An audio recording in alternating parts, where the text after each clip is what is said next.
Ricky, what's going on, man? Not much. We went around our elbow to get to our wrist to get here, but we're here. Well, some people were sending the link to the wrong email address. And we all know I don't know how to do email, so Right. So some people is me. But anyway, this is Podfluxxx episode number 5. Rick, we've made it 5 weeks. yeah. And this thing still manages to come out on time. Last week, I actually had to figure out how to post it by myself. That's why it was a hair late, but I got it done. All right. We haven't been canceled yet. Nope.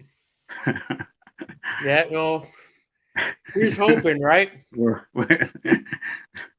Well, a little peek behind the curtain. We ain't got shit tonight. That's right. So we had a text message about an hour and a half ago when I said, "You got anything?" And you kind of rattled off two things and that was it, but I wanted to start tonight with a retraction. Ah, We stand, sit, I don't know, are you standing or sitting? I'm sitting on the bed. No, good. We sit corrected. Okay. Do you know what I'm talking about? I have no idea, as usual. Very good. The Glam Slam is Taya Valkyrie's finish. Oh. I had somebody reached out to me, one of our loyal viewers slash listeners, Mm. and he was like, "You're both stupid. It's her move too." And I said, "Well, how am I supposed to know? Who knows what Taya Valkyrie's finish is? Why would I know that? Right. Right? She was in Impact, which is like, you know, hiding in the shadows, and she was in NXT, and I wasn't watching that iteration of NXT. But then the same person who brought this up said, "But wait a minute, wasn't she in Lucha Underground? Yeah. So you worked with her. Yeah. I actually did a tag match with her one time. Did she happen to hit her finish?" Mm, not in that match. Anyway, the angle is still stupid, so we're still right. But it Okay. turns out it So was her finish also. So that's why she was banded from using the move because it's Jade's move. I guess it's both of their moves, but Mark Right. Sterling, who is Jade's manager slash lawyer, apparently filed some type of injunction preventing Taya Valkyrie from using the move. Now I know it's apples to oranges here, but could you imagine if in like 1997 Disco Inferno came into WWF and was like, "Listen, Steve, I do the same finish, but I'm going to use it also. Mine's a chart buster, but we're just going to have to coexist."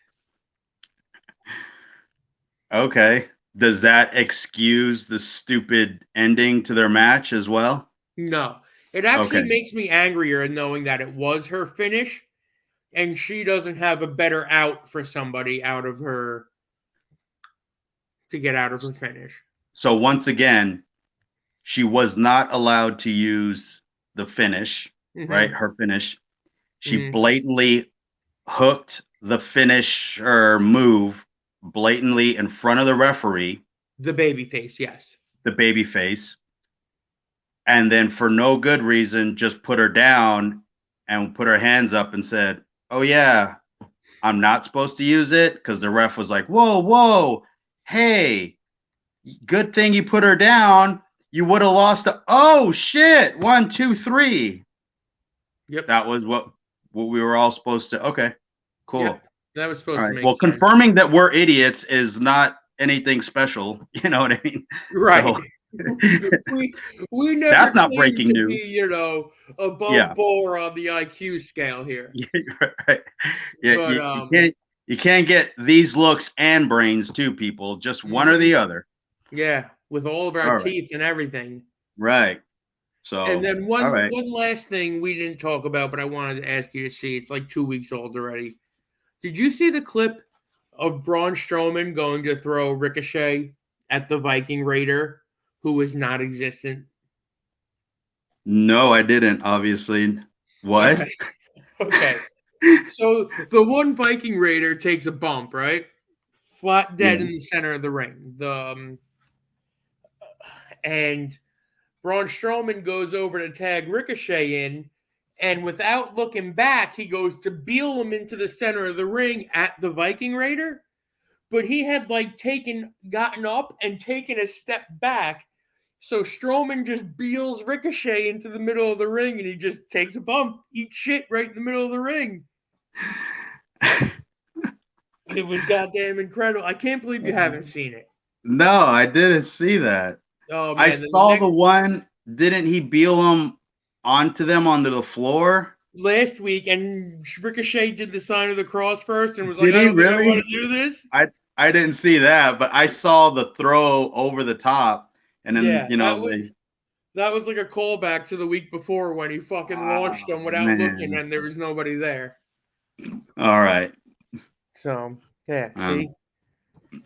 But anyway, And we're the here we dumb are. ones. So Yeah. what do we want to get into here, Rick? I'm down for whatever. I mean, pretty slow day, slow week, I guess, right? No one did anything too wildly stupid or bad. Yeah, I know. I kind of. I mean, I guess that's good. Both TV shows this week were just like Dynamite felt like Raw to the point because I was just like, when is this over? Like they didn't Yeah. do anything offensive except for like starting with the typical 20-minute Orange Cassidy match. But Ugh. and I'm sure he's a nice guy. I don't think I've ever met him. I'm sure he's a nice guy, but it's not for me. But it was boring. I was asleep at like an hour into it. Where were they? Do you know? Oh, nope, I don't. I do not know, but where they will be. You want to talk about Wembley a little bit? Wembley Stadium? Yeah, like how about that? The latest update that I guess Tony had posted was 50,000 have Yeah, sold. that's what I'm seeing. About 50,000. Is that the almost $7 million gate, I think, or something? Yeah, you know what's crazy? Like, obviously, we've been watching wrestling for our entire lives, right? And we always hear about how many people are in this building. Yeah. And obviously, the numbers are exaggerated, right? But you never Hmm. heard like Gene Okerlund be like, there is 72,000 people in here for a gate of $3.9 million. Like, Right. yeah, that was never a thing. Like, but all of a sudden he finds the need to tell everybody, everybody needs to know how much money everything's making. Wembley. So I'm gonna pretend I know how to spell Wembley. Wembley Stadium. Let's see what happens there. Oh, I wrote Stadium. Stadium. It's looking like 50,000. Hmm. And there was some rumor or conjecture argument going around earlier in the week. When they first did the first pre-sale and they hit like the 35,000 mark or something, Yeah. people were saying, "Oh, they've only sold the one side of the building, or they sold every other row." So I don't know what the actual there you go. Tony's tweet 4 hours ago. Wembley Stadium. Wow, I spelt that. I was way off. Wembley Stadium hit 50,000 tickets sold for a gate of, and then he put in, I'm going to sound stupid here, how much it is in British money. Right. I don't know what that little symbol means. British dollars. Yeah. Yeah, Brit dollars, Brit bills. Brit bills. But for 6.5 million US dollars. technically they can put like another 30,000 motherfuckers in that building and probably come away with like a $9 or a $10 million gate. Right. Which is great, but what do you do next time, you know? Right. Like next time is always the what are you going to do to enhance that? You almost want to lower gate the first time and then destroy it the second time like Vince always does, you know? Like you notice he's making his loops back around to everywhere. They did WrestleMania the first 15 or 16 rounds, and then he comes and crushes everything. So it looks like, oh, like they're just on a tear. I mean, it's great. You know, again, no card announced. You have to figure all the big stars will be there. I think that the rumor is that the fans in the UK are taking this like it's WrestleMania for them. Like finally they're getting their big stadium show that they've been wanting, I guess. I mean, business in the UK is always strong for quality wrestling. Like, right. I think TNA used to go there and really kill it. And then I worked for that 1PW place. Okay. And they were doing, when I was there, they were doing like a TNA versus Ring of Honor, like super shows. And it was like AJ, Christian, Rhino. Then it was like, it was like me and Homicide and Austin Aries, and they kind of had like those big dream matches, and then they had like Spud, and they had this other, I can't remember his name, but he would always feud with Abyss, like in the hardcore match at the very end. They had a big guy that had like a really cool gimmick. He was really cool. I would have liked to have seen him in TNA, but yeah, like they always did pretty well. Like I remember Jeremy Borash was over a couple of times, and I talked with him about like what TNA was doing and like what he was doing there, and he was basically saying like scouting for buildings and places for TNA to start running the UK events, and they always did well. So it's a good market, Did you see Tony get into it with this ESPN guy on Twitter the other day? Was that real? I didn't know that was real or not, because of course all the wrestling fans popped it up there. Did he really say that about Nick Khan? Or yeah, I'm looking at it right now from Tony's account. Obviously, I'm looking at it on my phone. Check marks are gone. Twitter's the fucking wild, wild west these days. But yeah, the Tony Khan account has 360,000 some odd followers, so I'm assuming it's real Tony. Yeah. And the ESPN guy wrote, "Hearing Wembley is scaled for only 40,000 fans." So right there, he's already heard the wrong thing. Far cry from last April when I was ringside for Tyson Fury and Dylan White. It was packed to the brim with 94,000. Nothing beats the big fight feel at Wembley. And Tony responded, "Lies," in all capitals. "What a load of crap. Tell your agent Nick Khan to shove it up his ass." He's putting the pro in professional wrestling. Right. Yeah. That's your boss there, CM Punk. That guy's just got to get the fuck off Twitter. Like, seriously. Yeah. I mean, it's just too much now. He's making himself just look like an idiot. He's probably driving himself nuts. Well, that too. Everything that everybody says about him, like he's probably losing his mind. Well, clearly, because if you spend that much time on Twitter and he's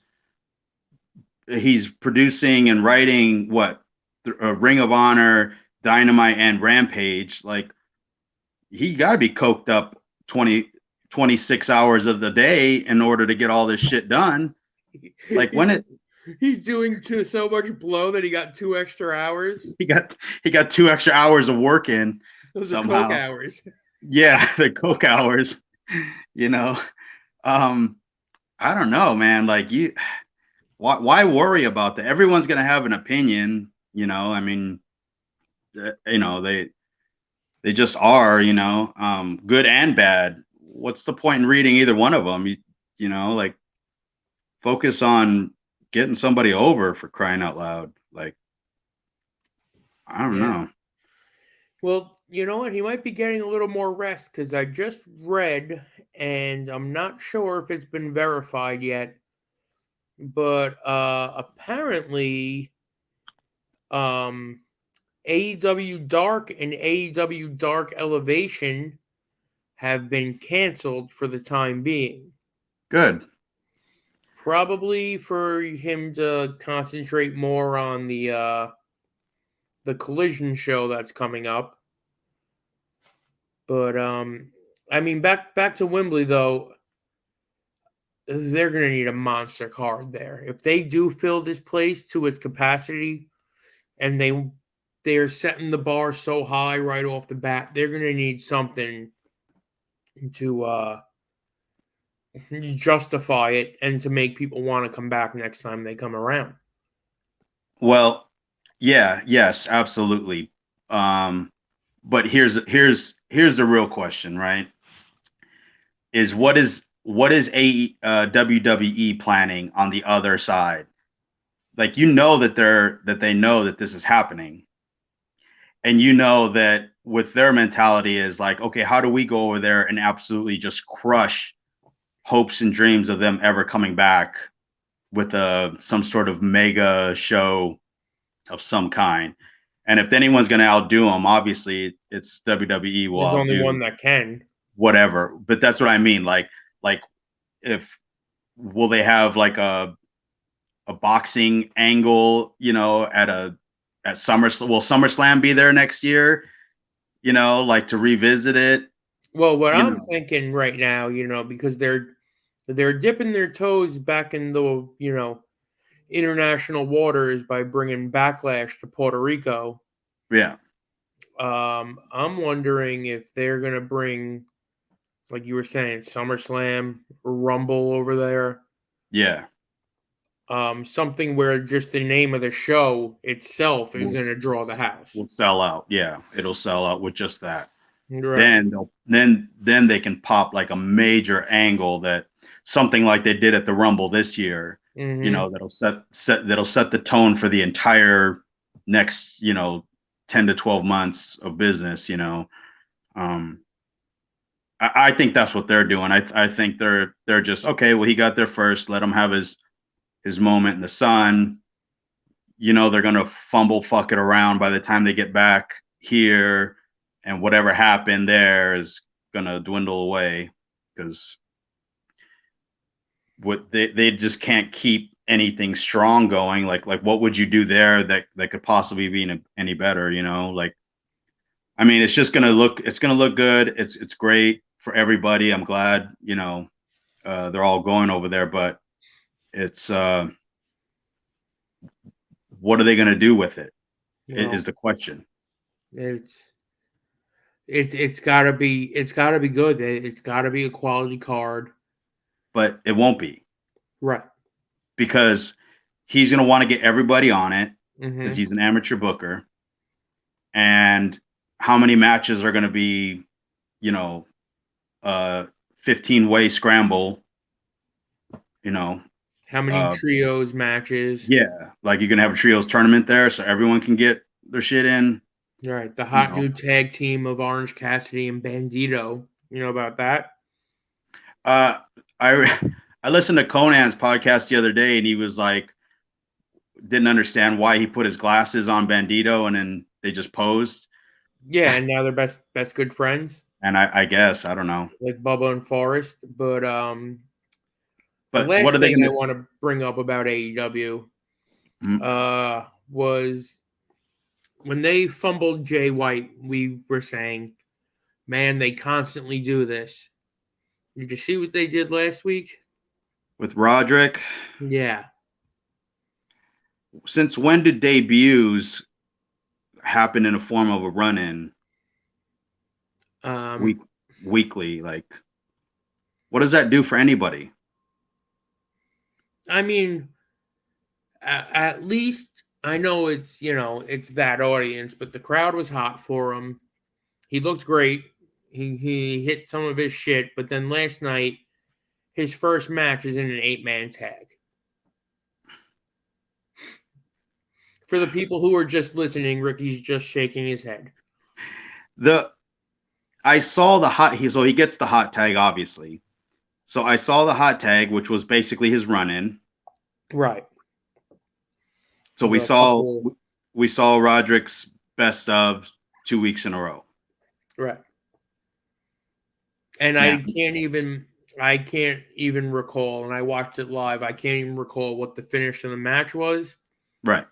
I literally looked down for a minute and I looked up, and Adam Cole was jumping over the announce desk to get to Jericho. So they bring Roddy in, and then he's just lost in the shuffle of this whole Jericho Cole angle that's going nowhere fast. Oh, that's what they're doing with. Yeah. Okay. Because Adam Cole came back and got a pop.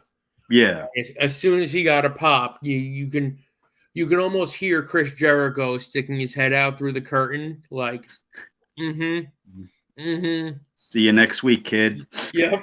Gotta go get me some of that sweet, sweet Adam Cole blood.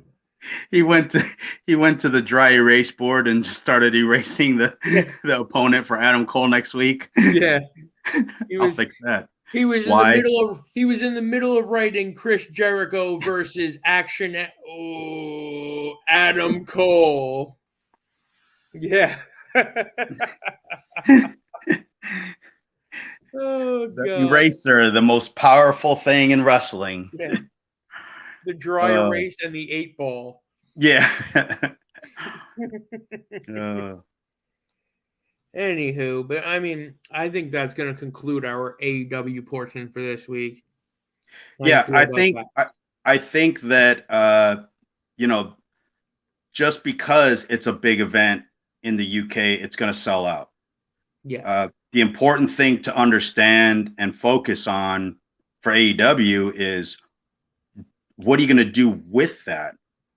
You should announce, an annual tour, starting in X amount of months or something. I don't know, like, what are they going to do for their business there? Like, what if they did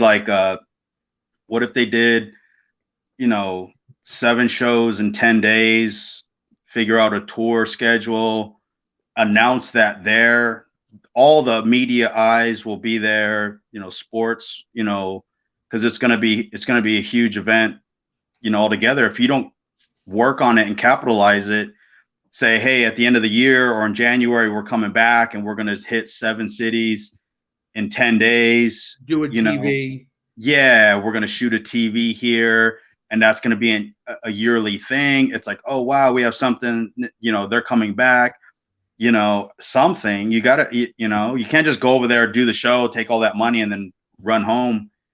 And then like, oh, thanks, it's just not going to, it doesn't move the needle. It doesn't help anything. So if they're not, go ahead. If they don't have a plan to do something huge there, I mean, this will be another, dropping the ball for AEW, because you have to figure every media source will be linked into the Wembley Stadium event globally. Yeah, that's what I'm saying, like, for sure. And then if it doesn't up your touring schedule, I think isn't that what Jeff Jarrett's in charge of? Like, yes, like, if he's not thinking already, like, look, we need to do a big tour here, he should, because he did it with TNA, for crying out loud. So there's no way he can't say, we need to do 2 weeks, around the loop here and capitalize on this. I mean, I don't know. I feel like they need to start listening more to Jeff Jarrett more and more as everything starts to grow. You would think he would have his fingers in more of the business end. Like, hey, look, build to this, build to that. How do you not?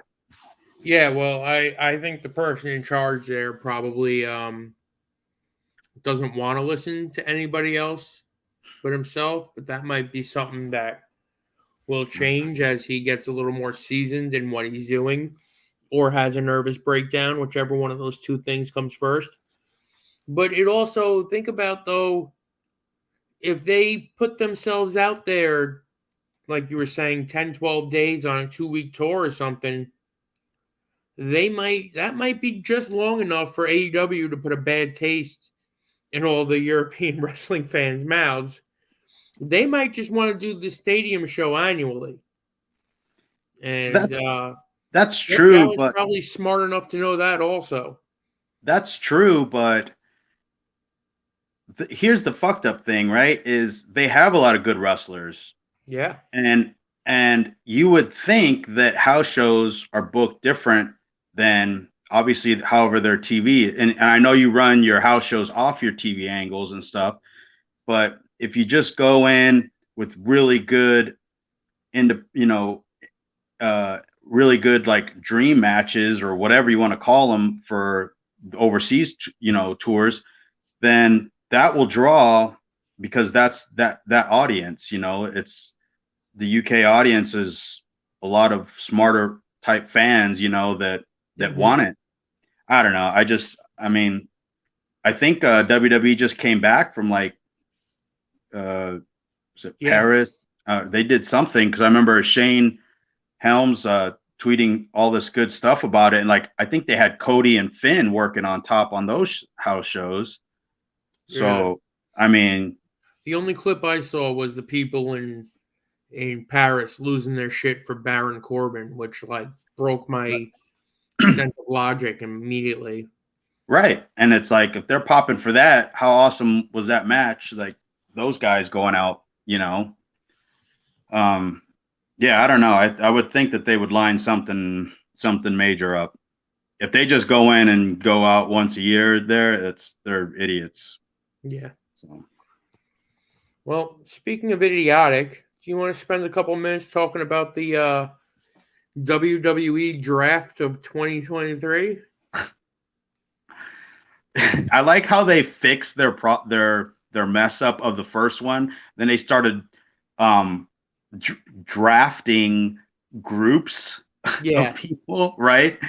I like because I my buddy was like at the gym, he was like, "Hey, AJ Styles is trending right now," and I was like, "Oh, I completely forgot there was a draft," And he said, "Oh, the OC's been drafted to whatever show," and I was like, "Oh, that's why." And he was like, "Yeah, that was it. That they came in and beat somebody up." And I said, "So they're drafting groups of people now?" So we started like searching it, and isn't that what they're doing by like either faction or It's first of all, they went out of their way to be like tag teams will be split up.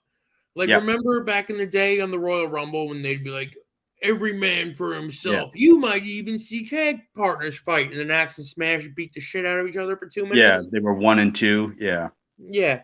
So they're like tag teams will be split up and then they literally split up 0 tag teams or factions. So they were just wasting words to waste time, and a lot of the changes weren't even that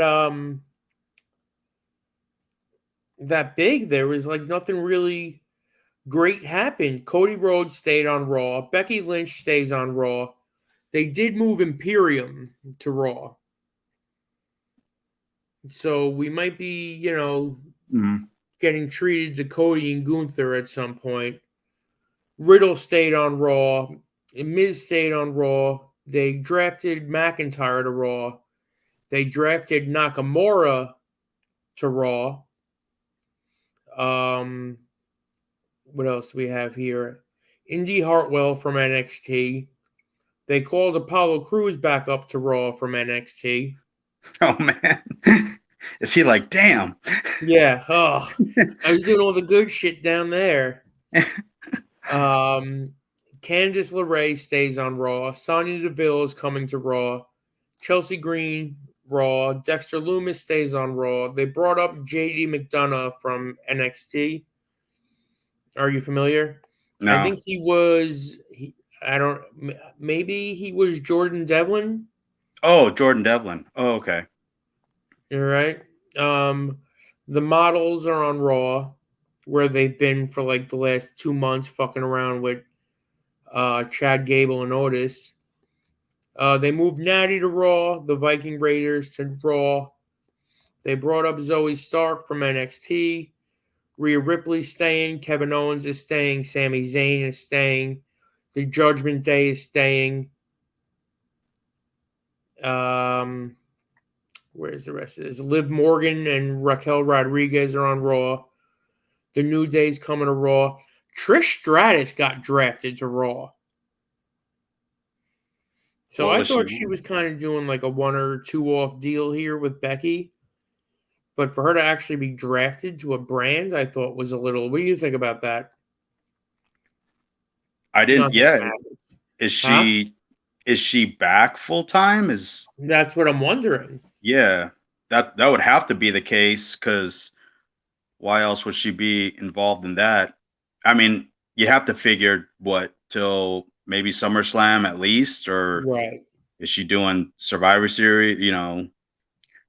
Um, but like Drew, I thought Drew was like not talking to anybody, and then I thought Becky and I we didn't go to Raw the other day, you Right. know. I remember that. Neither one of you So went. yeah. I didn't go either, but nobody cared. I don't Yeah. know. You should have tweeted it. No, Yeah. that's your problem. But Ronda Rousey and Shayna Baszler are coming to Raw. Okay. Strowman and Ricochet. Bronson Reed is staying there. Gable and Otis are staying there. Katana Chance and Caden Carter from NXT. Are those the girls that won the belts, that just won the? I couldn't tell you what the NXT Women's Tag Team titles even looked like, let Yeah, alone no. who physically I holds them. Yeah, I thought they were, or they beat, fuck. I don't know, the group with Mandy, the GG girl, The and Toxic Attraction. Yeah, I I thought thought they those beat were them. different girls because I got confused because there was a redhead on each side. No, yeah, I thought they beat them, and then did they have the belts too or something? I don't know. I don't know, Anyways, but one of them is the Casey Catanzaro from the American Ninja Warrior. But okay. anywho, Yep. uh, Akira Tozawa got drafted to Raw Wow. from catering. I don't even know where Tozawa Uh, was. Put that plate down. Get to Yeah. work. So did Dana Brooke and Emma, and Jinder Mahal and Veer and Senga. Yeah, that was one that made me laugh. Like, he was down in NXT, right? Last I saw, Yeah. So, all right. So those were the guys that they were. Those are his heaters now, instead of. So he got two bigger guys instead of having the two small right, guys. instead of having Cool. the two small guys that can work, Right. um, Johnny Gargano staying on Raw. Where are you Okay. at on Johnny Gargano? I can't stand that guy. Okay, very good. Same boat. Just annoying. Like, what even is it? What is a What's Gargano? what is it that we're supposed to be invested in? Like, nerds? Yeah, Like, I don't, with like nice dainty guy. little. I'm Yeah, sure. he's a nice guy, but Jesus Christ, like, Los Lotharios. So that's Angel Garza and oh, Humberto Garza. um, What's his name? I don't know, but I know who you're talking about. They were going around kissing the girls, right? I have no idea. I haven't seen them since Garza like and pandemic era Raw. Yeah, Garza and I think it's his cousin. I think they're cousins. I could be wrong, but I'm almost positive they're related somehow. And they were tag. I think they were tag teaming for a bit, not doing anything special, Right. But I mean, so okay, so this is Raw. This is boring. Yeah, it was Is terrible. Where did the LWO go to? Did they go as a group, right? They went as a SmackDown. group to SmackDown. Okay. And so who's top guys over there at SmackDown now then? Roman? Bloodline, right? They Okay. have the Bloodline listed, but I think they have them listed separate from the Usos. They have the Bloodline as just Roman Reigns, Solo Sikoa, and Paul Heyman because that's how they were picked. Okay. But then the Usos are there too, right? Yes. Or no? Okay. Well, what are they going to do with the tag belts then? Because that's Sammy and they're going to be Kevin. on. They didn't say if there was going to be exclusivity, if they were going to make new Right. participation trophy tag belts, or Yeah. They have nothing to protect there, so are they just going to split them? yeah, that's a good Because point. wait, so Gunther's got the Intercontinental belt, right? Mm-hmm. Still, and then Austin Austin Theory went to Theory SmackDown, has the U.S. title. Okay, and they switched to the women's champion. So they did that again, right? they Where they, didn't do the awkward "I'll take this, you take that" thing, yeah, but but they that's what it is, yes. right? Okay, so they screwed that up again. Right. And in case you were wondering, I know you texted me the other day, you were really, really concerned about it. Hit Row remains intact on Friday Night SmackDown. Christmas came early. Yep, it sure Thank God. did. But basically, they moved almost all of the tag teams and factions over to SmackDown. And women. On the show with an hour less weekly. Yes, with an hour less weekly on network television, about 800,000 more viewers. So All right, so that means the undisputed Universal title is there. right. The SmackDown and Raw belts, tag belts, are there Right. until they figure out that they have another set of belts that they need to fix, right? Right. Now, the reason I primarily read off of the whole Raw roster to you was out of all those names I read, did any one of those names, except for Seth Rollins or Cody Rhodes, scream to you World's Heavyweight Champion? Yeah, nah. It's and AJ's on SmackDown. SmackDown with the OC. Huh. They blew the No. dust off of Gallows and Anderson and Right. said, yeah, AJ's back. Go get him out of the truck.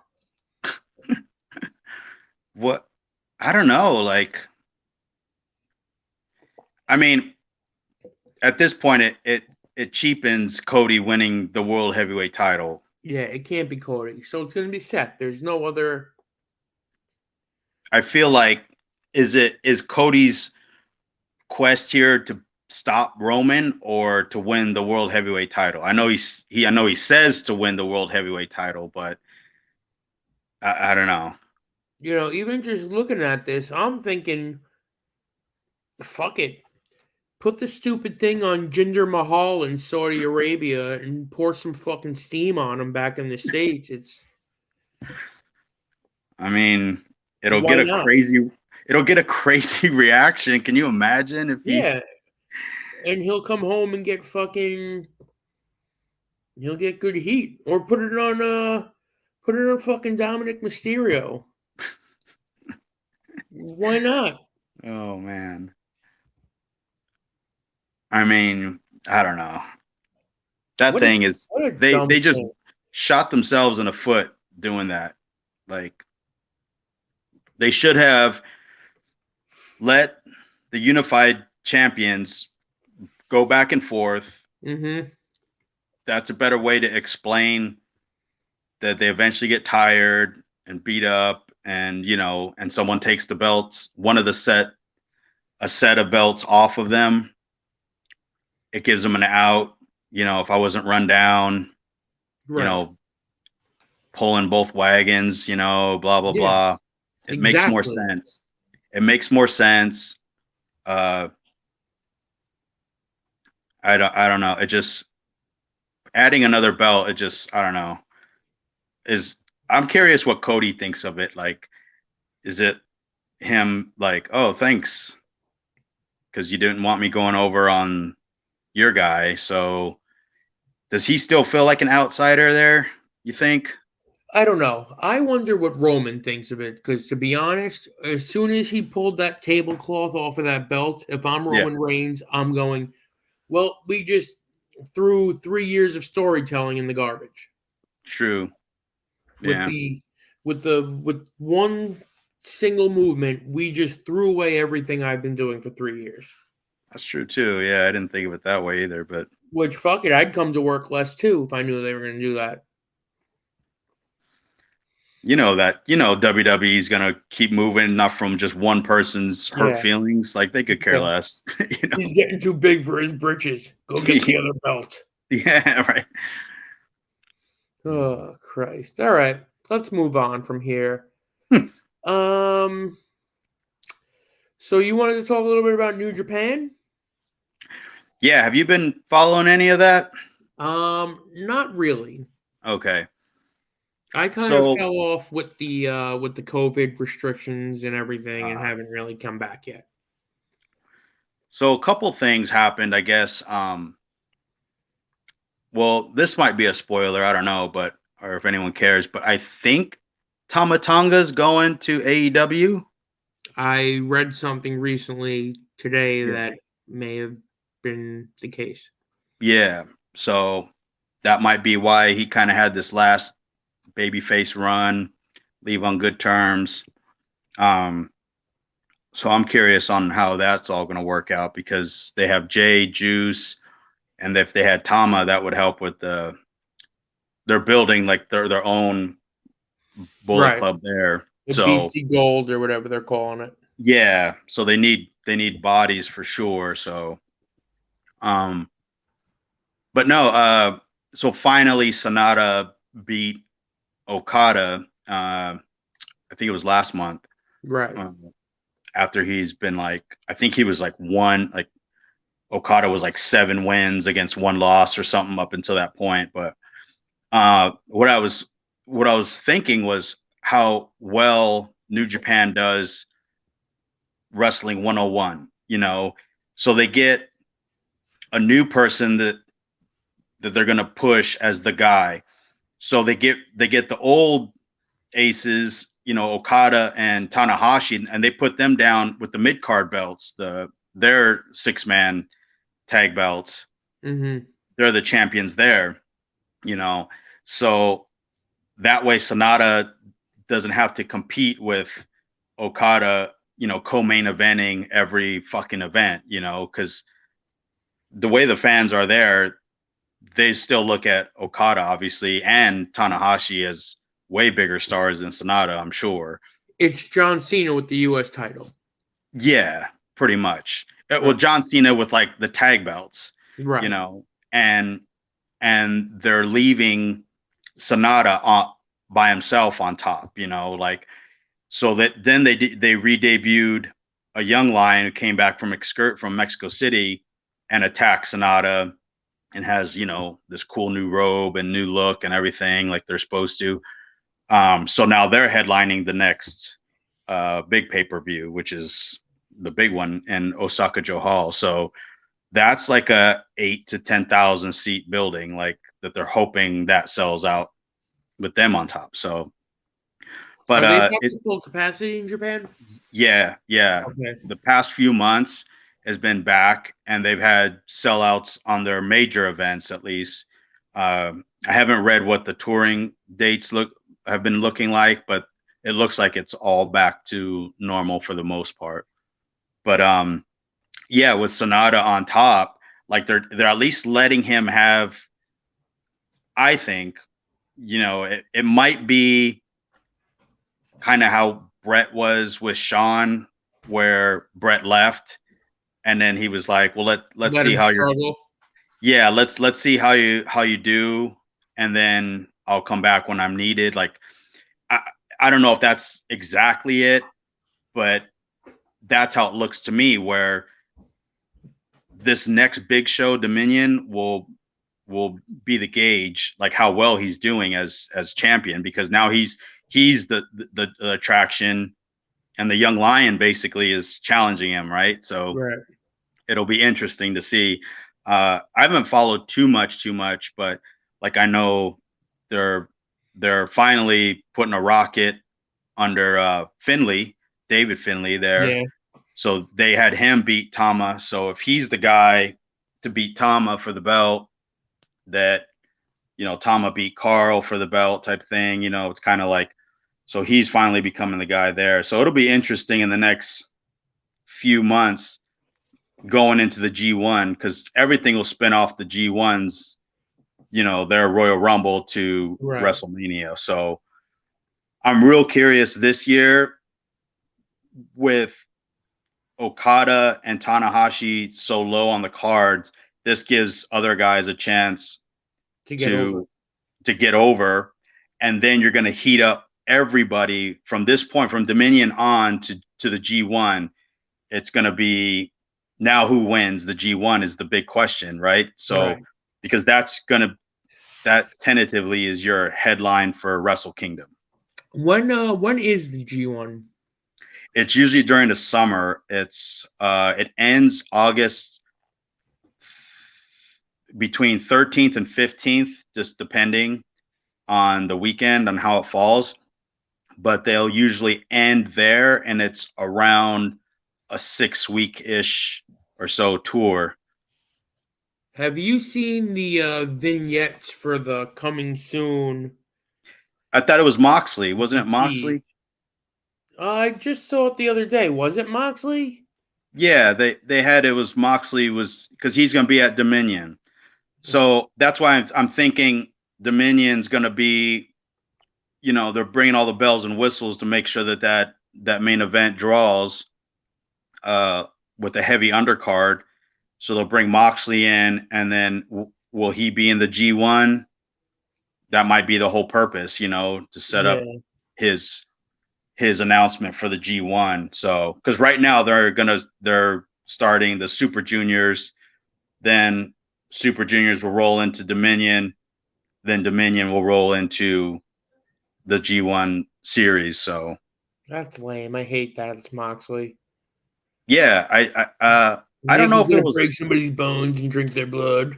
I don't know if it was Moxley as much as it was the young Lion kid that came back. That's what But I was, because I saw, they people were like, "Oh, it's a wolf, it's a lone wolf," and I was like, "Well, what if it's a lion?" I thought that maybe I thought they were dropping a tease for the Young Lions Cup, that they were going to bring it back this year, but I guess oh yeah, I was way off. I think that might be more of a strong thing too. Like Yeah, New Japan Strong might be kind of doing more of that. Um, but I think it was for the young lion that returned back. I think that was his deal, and then at that show they announced that it was Moxley was coming back. And then did you see that Strong is making a women's championship, I did. and that they'll do it in May 21st, I think, is their Long Beach at the Pyramid. Yeah, right. Trinity Fatu is going to be in that tournament. I think they said, right? No, No, isn't there? Because there's a deal with them and Impact, or did she I won't miss? be. She's not on that. She's not in the tournament because it's a 4-person tournament with, Okay, so I misread that then. yeah, Mercedes, and it was AEW, and then CMLL and Stardom. So there's only 4 girls. I think it'll be a one night thing. Who I wonder who AEW's girl is going to be. It's that Willow chick. Really? Yeah, with the puffy hair. Yeah, it's a shame. You got Jamie Hayter on that roster, and Bro, I mean, I thought she was just on ROH anyways. Right. It's all same thing. Right.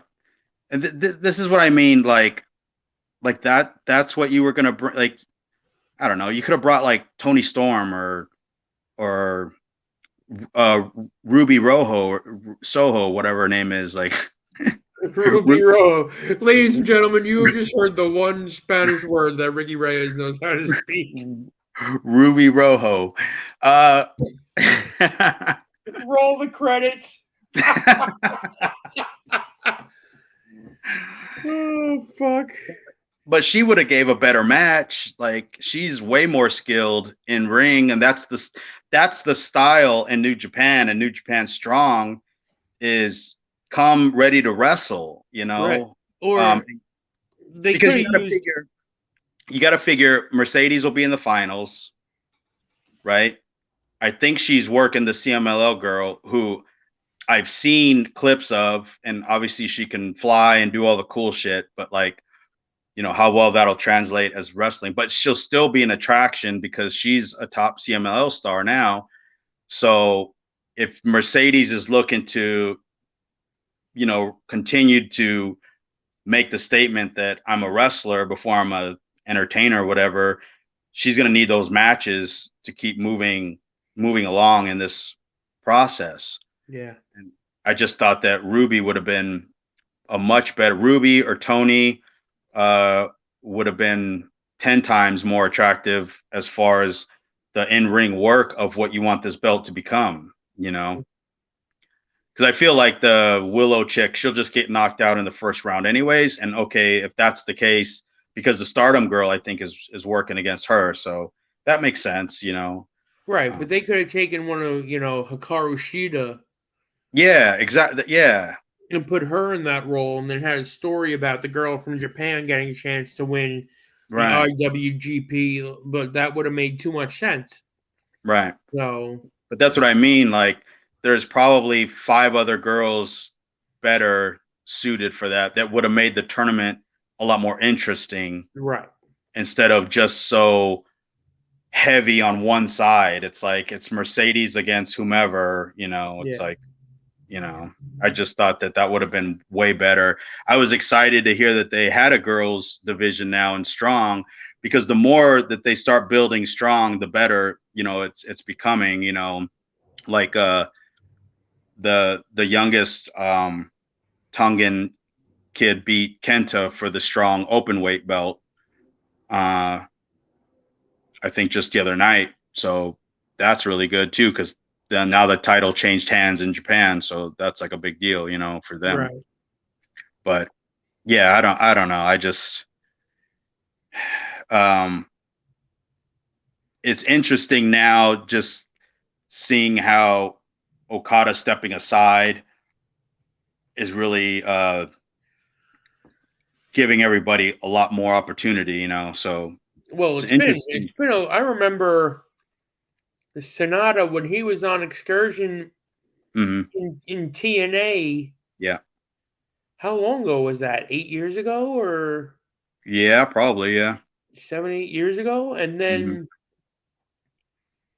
so it's been a long time coming, and the New Japan on top has been Okada or Tanahashi, Yep. in that mix for a very, very long time.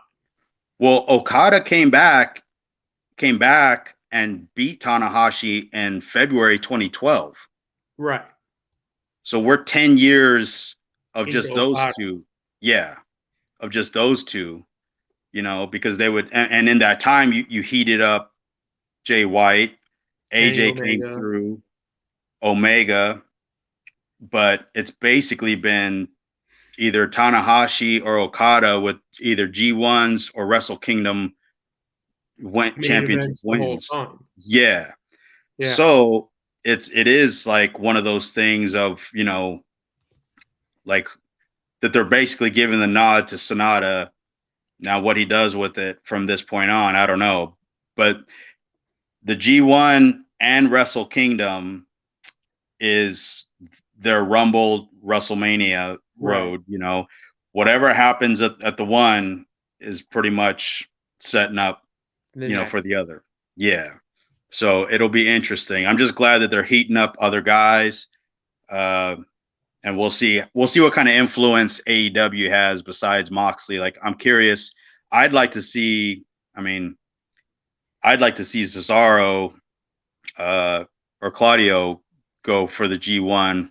I don't know if Brian would do it this year or not, but he's always talked about wanting to do the G1.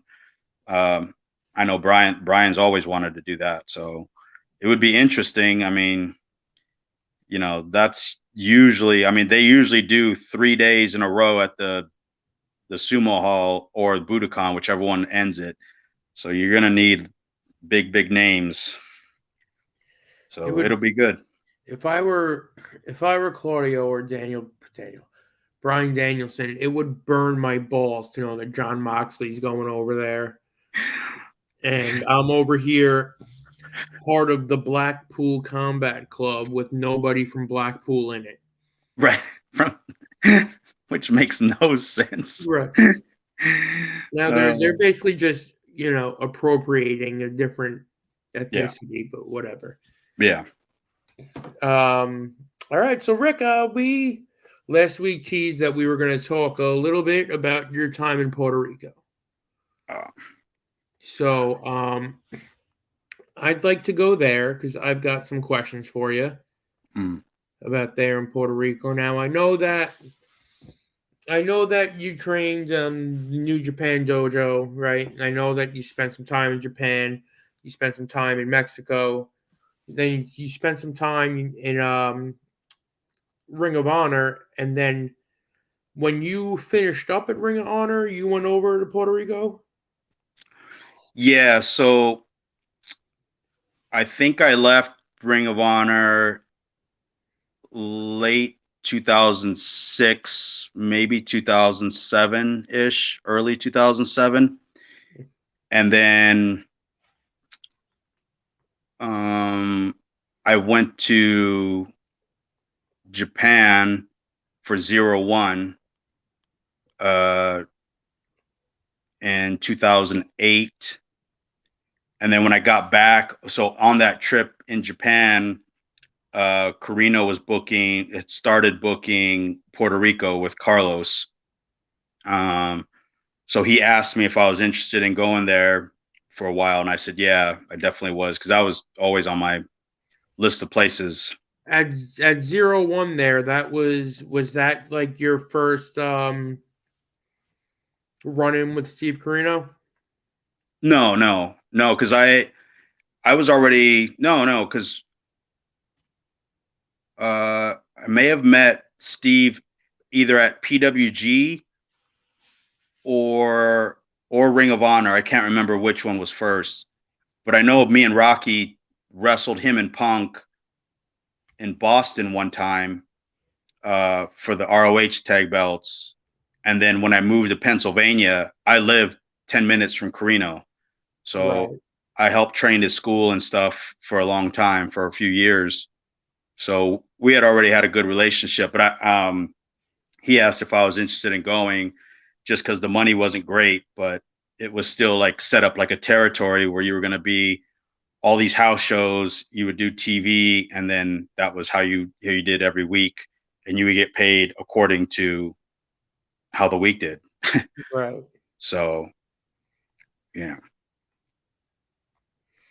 So you got down there, right? What was it like? I mean, you had just come from Japan. Yeah. So you're coming from a place where you've got a language barrier, a different style to work. Now, granted, it was a style that you were trained in, that you were comfortable in, but now you get to Puerto Rico, you've got a different language barrier and a different style there to kind of work yourself into and to get involved with, and then trying to now connect with a different audience with that language barrier and get yourself over. So what is that like? Very difficult.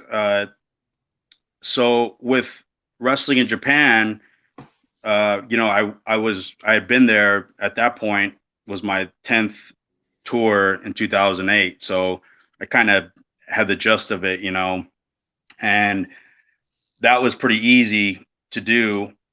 When going to Puerto Rico, it was a lot like going to Mexico City, where you had to learn the pace and the groove of the matches that got the biggest reactions, So you had to watch, basically you had to watch the show and which matches were getting the loudest reactions. Then you had What to, works? right, then you had to digest that match and say, okay, what made this work here? Why was it so good? And then incorporate that style of flow into your match. So although the wrestling style itself is simpler because it's more of a brawling style of wrestling that they enjoy. Now, that doesn't mean you just go out and start brawling. It's when and where and how, all that stuff. It's like when to do the high spot in Mexico, right? Right. When to do the dive in Mexico. Like all that stuff has psychology behind it. So I always loved like the more snug brawling style of wrestling anyways. So it was similar in that sense to Japan, uh but the way they did it was a little different. It really was a brawl, like a fight, like that's what the crowd got excited for. So it's almost like, okay, where's the high point of your matches? The comeback, right? Or getting the hot tag. So that is where the brawl should really break out, like almost right after that, because Right. you got to figure where's the highest point we're going to get to, and then we can go home off of that. So, so that was my base, that I worked off of on building my matches. So when I got there, the guys were, they would tease me because on house shows they wouldn't work hard, like, and I mean the guys like the junior heavyweight division, like there was like 6 or 7 of them they were pretty good, junior guys. They wanted to do the matches that they saw in the X division, because this was 2009.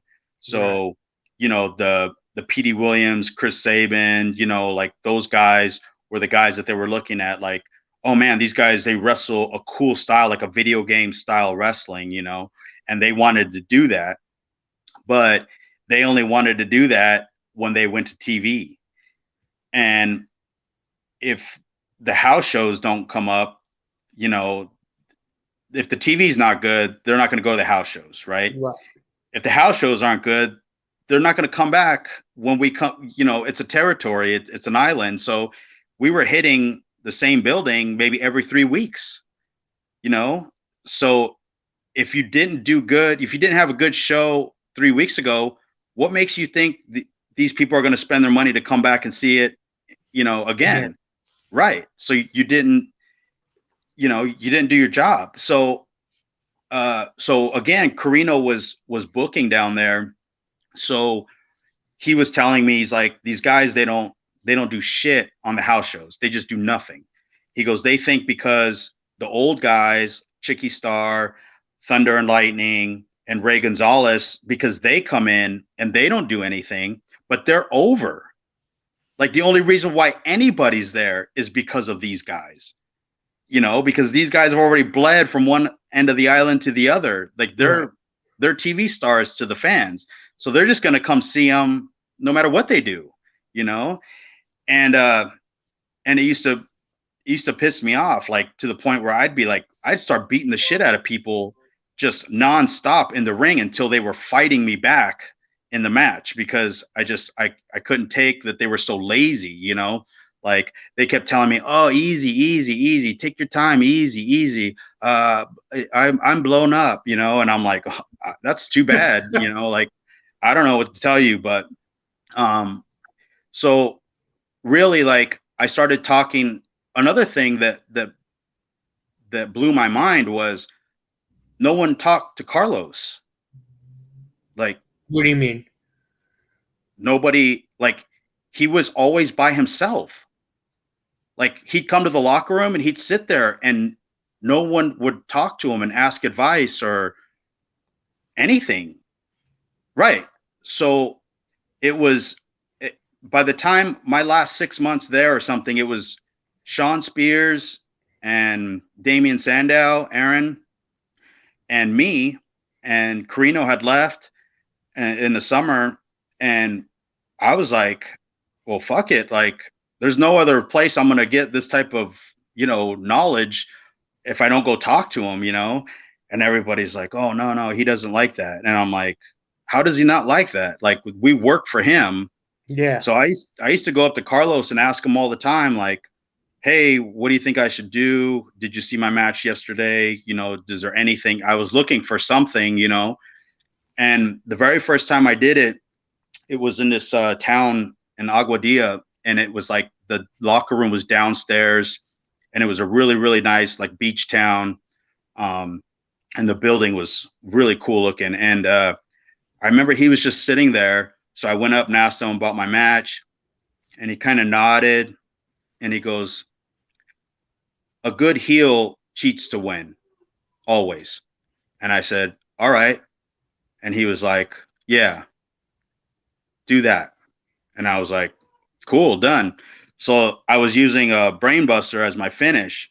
So I was like, well, next time I'm on TV, I'm going to hit like a low blow or a throat thrust or something, or hangman, boom, and then hit it, So every time I would find a way to get the ref to turn around some way when the baby face was way up, and then pop them and then bam, finish.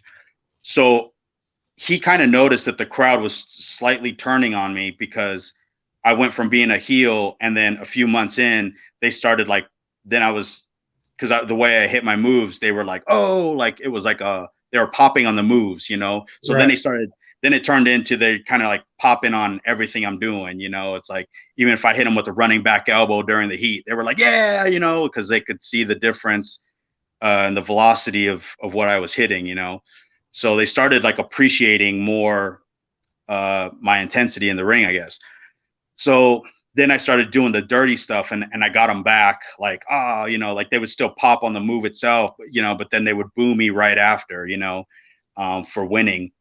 So, it was a learning, such a great learning experience being there, because again, you're on the road, 3 or 4 days in a row, so if you tweak your shoulder on Thursday, you got Friday, Yeah. Saturday, and Sunday, you got to get through it or you don't get paid, and then when we would do a town, I would ask like, oh, what's the attendance, like I was the only one in the locker room doing that or carrying, and they were like, oh, it's this amount. And I'm like, okay. And then I would, in the back of my mind, think, all right, I'm like second to last tonight. I'm going to do an angle at the end, and I'm going to try to see if we can work them up to a frenzy, and let's see next time if it's more, so you really start to care about that type of stuff when you're doing things that is going to affect the house the next week, Right. like I'm not saying I did it all on my own, but I definitely was probably the only one that really cared enough to ask and, try to get involved in that aspect. But it was probably like the greatest learning experience. And then right after that, that's when I started with you guys at VPW, because when I came back, when I finally gave my notice there, I was coming home. The first person I messaged was Sean to Right. get work. Yeah. So that is how we started building Deer Park and Center Reach, with doing, remember, we would only do like one, maybe two angles on Yep. the entire show, but we were having quality wrestling matches And with, everybody else did bullshit. right, we had some filler, we had some haha, but then we had our three main matches we were going to build and move on from. And then, I think all of us started collectively kind of getting on track, as booking the shows like, hey, just do this or just do this, or, King of New York. Remember when Kevin came back from his injury and I told him, don't do anything, because we had beaten him up going into King of New York, hurting his ankle again for the 900th time. He got And his then fucking ankle. he's kidding his fucking ankle. And and I told him, I remember him asking, like telling me, like, I'm nervous. And then I just laughed, and he was like, what are you laughing at me for? And I was like, you're over. Don't do anything. You hit your finish, and that's it. And I remember right after that, he came in from the match. He sat, I think it was him and Eric. He sat down and he goes, I get it. And I said, good. Now get the fuck off my table. And then he left. And I remember him just realizing I don't have to do anything. And then he was over, But all that stemmed from that time in like, I would have not known or understood how to do any of that if I didn't go to Puerto Rico, because I had to try it on and see if it fit. Today was too tight, tomorrow it's too loose. Like, what was the right fit for me as a character, and getting myself over before I start doing wrestling stuff, because the wrestling stuff they had smart fans there, they were few and far, but they were the loudest, obviously. So the smart fans I started getting over with, and I was like, man, I can't have that. Like, I don't want a little bit of heat. I want to be worried when I'm going to the car tonight that someone's out there waiting for me heat, and because that's how you get over there. It was a completely different style of wrestling, but the base of that works anywhere, which we proved in Long Island for I don't know how many years, right? Like, it got to a point. I tell people this story all the time. Like, I remember we were doing a Deer Park show. It was me and JD against maybe Eric and somebody, I can't remember. And JD came to the back and was like, hey, Rick, I just want to tell you there's only like 60 people out there. And I remember saying, so? Yep. And he's like, well, I didn't know if you wanted to do less in the match or take out some spots because we got some crazy stuff. I said, no. I said, the whole point is to get each person out there to go tell 5 other people and then bring them back. Yeah, and bring them back.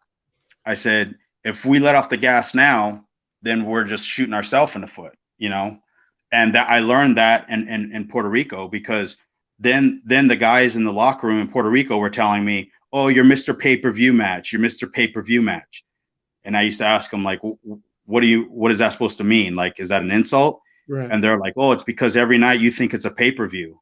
Yeah. And I would say, it yeah, is.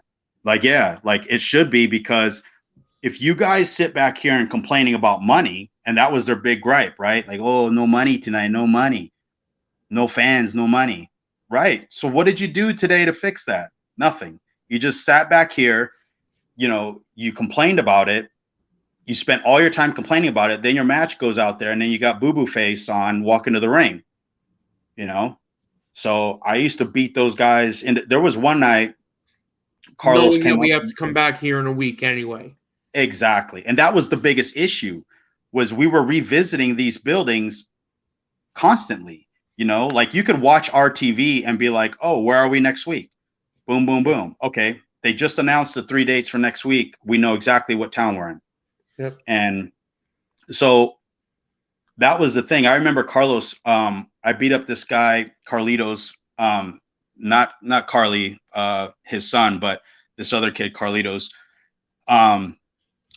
He was like in the ring, and we were in, I think it's called San Sebastian, and it was a small town, and it had bleacher seats on one side, and they were pretty full, but just the one side. The other side was empty, right? So I remember I'm beating him down in the match, whatever. He kept telling me, easy, brother, easy. And it was pissing me off. So I told the ref, I said, tell him to fire up. And I was working the crowd, and I came back, and he didn't do anything. He just laid there because he said he was blown up. So ref goes, "Oh, blown up, blown up." I said, "Nah, not today." Like, so I remember, today. yeah, I remember I shot him into the buckle and I ran in and I just started giving him forearm and I remember I started whooping his ass, right? So I beat the shit out of him. I extended it for like another 10 minutes and it was just beating the hell out of him. Then I gave him a high spot to come home. He was blown up and he couldn't barely finish them. Anyways, get to the back. He's mad. So he runs in the corner with his girlfriend and he's, talking shit. A couple of his friends are looking at me. Carino walks by and goes, "Man, I don't know what you did." He goes, "But they're not happy." I said, "I don't give a fuck." I said, "If they got a fucking problem," I was like, "they can come." And I stood next to Steve and I said, "They come over here and they can fucking tell me right now." And I said, "But don't bring that bullshit in here ever again." So they were like sitting there in the corner and Carlos comes down. I'll never forget this. And he's got like a toothpick in his mouth and he crosses his arms and he's like sitting on a chair all by himself. And he's like twiddling the toothpick side to side. And I go over to him and I'm thinking, all right, he's going to yell at me, or "What are you doing beating this kid up?" And he pulls the toothpick out real slow and goes, "Huh, you beat the hell out of him tonight." And I was like, "Well, he didn't want to work. So, and we're trying to come back here, right? I mean, this is a town you said was low." And he was like, "Yeah, look good." And then he got up and he walked upstairs and Carino was like, "What the fuck was that?" And I was like, "I don't know." I was like, I thought I was going to get in trouble, but he was happy that I beat the hell out of him. And he's like, "Well, I fucking bled from one end of this island to the other for the motherfucker. He's never, ever told me I did a good job." And I was like, "I don't know." And he was like, "You brown people all stick together." Steve was like, "That's the first time I've heard him speak." Yeah. So I was like, "I don't know what to tell you, man." And then I think that was a turning point for the guys when they were like, okay, like, because Carlitos was like, he was getting the biggest reaction of all the younger guys, young, good looking guy, whatever, did a couple cool moves. He used to do this thing. I loved it. Like he would jump off the top like a crossbody, right? But he didn't wear shoes. And he would grab his ankles behind him, like at the peak of the Oh crossbody. yeah, I get it, but Right. So he would grab his ankles and then turn into a leg drop. So you were catching his leg like a crossbody. But he would get up so high that he would pull his feet and then sit to a leg drop. So all you had to do was catch him like a crossbody, but you're just catching his leg. that's Like around, crazy. yeah, around high, around your head or whatever, right? Right. So I was like, he was hitting this move, and that was the only thing getting a reaction. So then I started, so I started utilizing there was sometimes we would do house shows where I would get him motivated eventually, and then he started listening. Then it turned into like maybe I would try to jump start.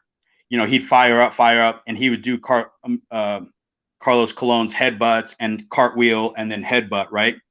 So I started like telling him, "Hey, use that after your comeback and then hit the leg drop, the diving leg drop," So we were doing matches where I would go to attack him. He would block, boom, fire up, then basically do the comeback early and then go for the big move. And I would either stop him or have him roll through or Right. whatever. I started playing with it, once we started getting it over. But anyways, yeah, like that was the place I think, like I got to put all my pieces together of the puzzle, and what ultimately we benefited off that the most, I think, because when I came back, I didn't want to go back to Ring of Honor because of the way Ring of Honor was. It was like too spotty.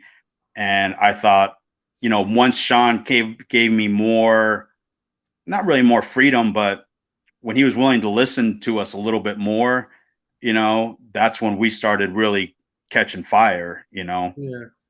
And for people that have never seen those VPW shows, like, remember I used to tell you guys, like, you're over. You'll know you're over when your music hits, like, and you don't have to do anything. Like, I remember I told somebody this story the other day when we did our cage match, me and you Right. at Deer Park, Yep. and and you came in, and I remember you were like, "All right, what are we doing tonight?" And I was like, "Nothing." Yep. Like, we're not even going to use that fucking cage. Like, Yep. these idiots are paid all this money to come see it, and it's not even. And we had We're a already wrestling done match with a cage around us and with the cage used around it, us. I think, twice. Yeah, and I think that's when you sold out on all your shirts or whatever. I was like, that's when you know you're a good heel, when the babyface rubs in the fact that he just made $500 on fucking Yeah. t-shirts and Yeah. gimmicks, and I'm sitting in the back like refusing to sign napkins. Yeah. Killed it at the fucking merch table. Hmm. How long were your entire run there in Puerto Rico was what? About 11 months. I think I came back right before Thanksgiving, so it was almost a whole year. And how long until they pulled the trigger to make you the world junior heavyweight champion there? So my initial invite was for 4 to 6 weeks, and then yeah, and then uh, Sounds like so somebody got over. yeah, that was the thing. Was Carino, my first day there, Carino needed to talk to me after I showed up to the building and said, "We got a problem." And I was like, "Of course we do." Um, so we go outside, and he was like, "Carlos just saw you." And I said, "Yeah, I saw him." I was like, "I saw him in the office." So I waved, and I went to the locker room to say hi to everybody. And he was like, "Yeah." He goes, "Well, when he booked you through me, obviously, he was like, he didn't ask like your size." And I was like, "Okay." And he was like, "Well, he doesn't like small guys." I'm like, "He's fucking small." Right. And he's like, he goes, "Yeah, but he thinks that foreign guys should be the big ugly American, you know, very like giant Baba style, like Right. the Americans are the big guys, you know." And he was like, "Yeah." He goes, but hey," he's like, "go out there and change his mind." And I was like, so I kind of had that chip on my shoulder from the time I got there, Right. because I always had that that idea that it's not that he didn't like me, it's just he didn't see anything in me because I was short. So when I was there, they didn't have the junior heavyweight title, wasn't had been retired for like maybe 2 years. So they didn't even have it there. I did a tag match my first night in, which was their big show to start the year off. And it was only because another guy didn't come back to the island from Christmas break. Like, he just stayed because he wasn't making any money. Business was on a down there. So when I came in, he didn't have the junior heavyweight belt and didn't have plans for the junior heavyweight belt to ever come back. So it wasn't until like March, when March 14th, I think it was, they Steve came back from a booking meeting and said, "Hey, they're gonna," I had been there for a few months, obviously, and he was like, "They're gonna put the junior heavyweight belt on you." And I was like, "Oh yeah," and I'm like, he's gonna bring that back. And he's like, "Yeah, they're gonna do it in a Ultimate X." And me and heights don't Yeah. work well. So Wait, they expect you to climb something that wasn't the ring steps? yes, Oh. exactly. Mm-mm. So they come up with Ultimate X, and they were gonna have all 6 of the juniors in this scramble match, right? So I tell Steve, I said, "That's not gonna work." And he's like, "Why?" And I was like, "I'm scared of heights." I said, I won't do it. I was like, "There's no way I'm gonna monkey bar all the way across on a string to the belt." And he was like, "All right." And he was like, "Well, we got to figure out a way." And I said, "What if we do, one of the baby faces grabs the belt, and as he's about to grab it, I bip the ref from behind, and so the ref doesn't see who did it. Then they pull the belt, they fall down. I bip the baby face, give him my finish, grab the belt, and wake up the ref. And he was like, "That sounds good." He goes, "But I got to run it by Carlos. I'm not sure." And I was like, "All right." And he comes back and he's like, he says he loves it. I was like, "All right, cool." So I escaped that. And then when I dropped it the second time before I left home, it was another Ultimate X match that I didn't have to worry about Climbing. winning. Yeah. Well, I'm just looking at it now, and since they reinstated it to put it back on you, it's been active the entire time since. Hmm. So you started a nice trend there in Puerto Rico. Yeah. When you dropped it, who? Well, I guess it was a multi-man match. Who won that match? Well, when I dropped it, I Anybody? dropped, huh? Anybody? It was the guy Carlitos that he was over as a super baby face, but I had it twice, and Right, I dropped it at the anniversary show in a ladder match. So we did Extreme Ultimate X with like, because it was a bigger building. It had the big light structure thing. So we had the belt up there, but we had like the ladders to get to the belt. right. We didn't have tables and stuff, but we just had basically we had ladders in this one, and it was way higher. So that's where we I set it up where it looked like I was gonna win. He springboard off the ropes onto the ladder and then kicked Right. me off and then won. So Um, I remember what was the name of the You had a buddy down there who came up and trained with us one week yeah, or 2 weeks. Angel. Yeah, Yeah, that was his name. yeah. Is he still down there? He's still there. Yeah, he lives there, but I don't know. He had opened up a wrestling school. Um, he was getting over on the indies pretty good there. It's just the business in general is just down, and then after that hurricane that they had, it just I don't know if they Yeah. ever. I mean, they're finally probably rebuilding back now, but yeah, that's pretty much it for them. All right. So when you left Puerto Rico, was it a you decision? Was it a them decision? How did your notice and the finality of your time in Puerto Rico come about? Yeah, so after the anniversary show around WrestleMania time is when they had their anniversary, like almost beginning of the summer, I think it was. Um, we had like our SummerSlam show, and that was in August, I think. So Hmm. Carlos had asked me, he's like, "Hey, I don't really have, anything going for you right now." He said, "Did you want to go home for a few months and then come back towards the end of the year, give you a break?" And that's how it worked, in the territories. Right. So I said, "Well, I didn't have anything to go back to because I really wasn't working on anything. Like I was talking with Terry Taylor and Scott Demore about some TNA stuff, but they Right. were real. They were at that time. I think they were doing like trying to lock in their own people. So I didn't have anything really to go back to. So, and I had not made a plan to go back because things were going well there. So I told him, I said, I said, I have ideas if you want. I said, I don't really want to leave. And then he was like, well, he goes, you're not a troublemaker. You don't, we haven't had to get you out of jail yet. So he goes, you can stay for as long as you want.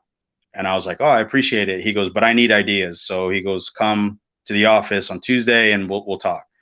So I ended up going to the office and I pitched 3 ideas, and none he really liked except the last one, which was basically just me uh, winning the belt back in September and then running till November and then drop it at the big show in November to make him a new star. So there was this kid on the indies that had a mask, and Carlos was planning on bringing him in, and I said, I'll drop it. His name was Ricochet too.